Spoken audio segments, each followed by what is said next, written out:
আসসালামু আলাইকুম দর্শক, welcome back to my channel happy with Mona salt. আমি আজকে আপনাদের সাথে দই ফুচকা এবং ফুচকার ভিতরে পুরের রেসিপি শেয়ার করব। চলুন প্রস্তুত প্রণালীতে চলে যাই। এখানে আমি 250 গ্রামের মতো ডাল সারা রাত পানিতে ভিজিয়ে রেখেছিলাম। এখন আমি লবণ পানি দিয়ে আমি এই ডালটা ভালো মতো সিদ্ধ করে নিব। তারপর আমি এখানে দই নিয়ে নিয়েছি। এটা হলো টক মিষ্টি দই। এটা আমার ঘরে তৈরি করা টক মিষ্টি দই। বেশি টকও না, আবার বেশি মিষ্টিও না, এক্স্যাক্ট টক মিষ্টি ফ্লেভারের, ঘরে বানানো। এখন আমি এটার মধ্যে সামান্য পরিমাণে বিট লবণ দিয়ে দিচ্ছি। তারপর আমি লবণ দিয়ে দিচ্ছি। যাতে আমি দই ফুচকা তৈরি করব, অবশ্যই একটা চটপটা দইয়ের মিশ্রণ লাগবে। তো আমি সেখানে দইয়ের মধ্যে আপনার চটপটির মশলাটাও দিয়ে দিব। এখন দইয়ের এই মিশ্রণে আমি পানি মিলিয়ে ভালো মতো মিশিয়ে নিচ্ছি। আপনারা যেরকম ঘনত্ব পছন্দ করেন সেই পরিমাণে পানি অ্যাড করবেন। তারপর আমি চটপটির যে মশলাটা সেটা আমি 1 টেবিল চামচের মতো দিয়ে দিব। এবং আমি যে সকল উপকরণ এবং যে সকল উপাদান আমি ব্যবহার করছি দই ফুচকা এবং ফুচকার পুরের জন্য, যে সকল উপকরণ আমি ব্যবহার করব সবই আমি ডিসক্রিপশন বক্সে লিখে দেব। প্লিজ আপনারা ডিসক্রিপশন বক্স চেক করবেন। আমি এখানে কিছু ফুচকা নিয়েছি। এগুলো বাইরে কেনা ফুচকা। আপনারা প্যাকেট ফুচকা ব্যবহার করতে পারেন অথবা বাসায় তৈরি করতে পারেন। আমি আগেও বলেছিলাম আমার পারফেক্ট ফুচকা এখন হয়নি, হলে আমি আপনাদের সাথে ইনশাল্লাহ শেয়ার করব। দই ফুচকা যাতে তৈরি করব, দই লাগবে, সাথে চিকন চানাচুর লাগবে। আর আমি একটা বাটির মধ্যে কিছু তেঁতুল কুসুম গরম পানি দিয়ে ভিজিয়ে রেখেছি, কারণ আমার এই তেঁতুলগুলো ফ্রিজে ছিল এবং শক্ত হয়ে গিয়েছে।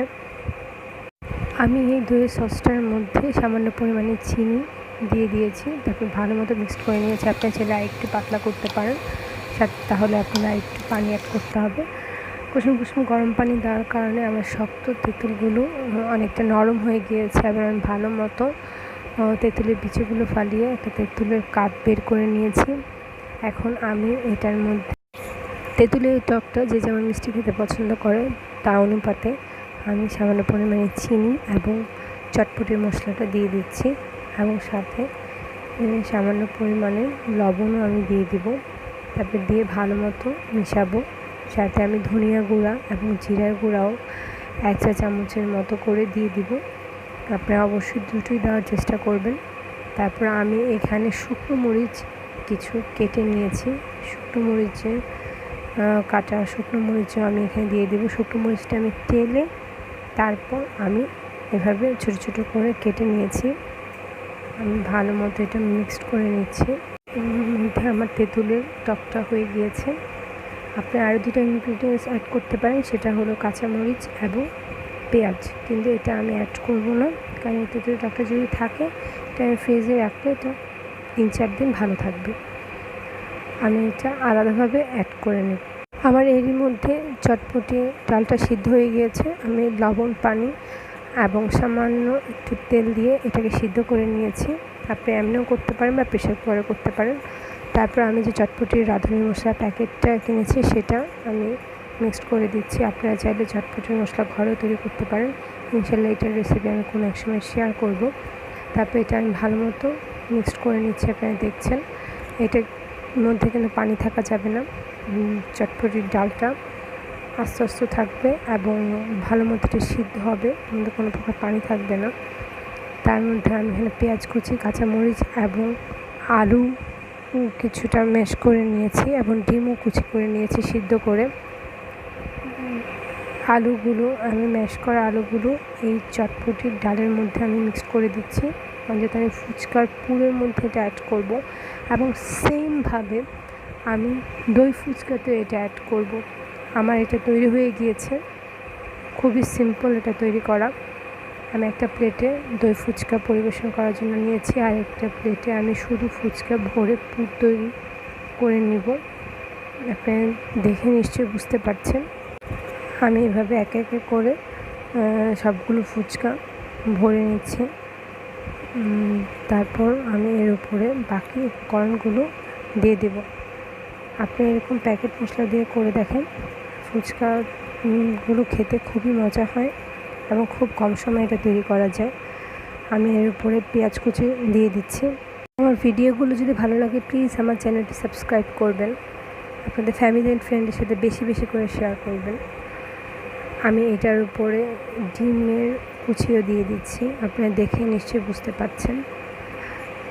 এবং সাবস্ক্রাইব করে পাশে থাকা বেল আইকনটি ক্লিক করবেন যেন আপনারা আমার নিত্য নতুন ভিডিওগুলো খুব সহজেই পেয়ে যান।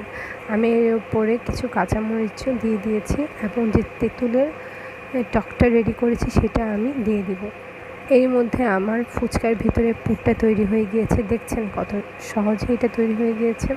আমি আবারও বলছি, ফুচকার টকটার মধ্যে শুধু দুটো ইনগ্রিডিয়েন্টস আমি অ্যাড করে নিই, সেটা হলো কাঁচামরিচ এবং পেঁয়াজ। আপনারা চাইলে এটা ওটার মধ্যে অ্যাড করে নিতে পারেন, কিন্তু আমি এটা আলাদাভাবে দিয়েছি। আপনাদের যেরকমভাবে ইচ্ছে সেভাবে পরিবেশন করে খান, এটা খেতে খুবই মজা। আমি জানি ফুচকা খুব কম মানুষই আছে, হাতে গোনা 100 জনের মধ্যে হয়তো বা 2-1 জন ছাড়া সবাই দই ফুচকা খুবই পছন্দ করে। আমার তো খুবই পছন্দ।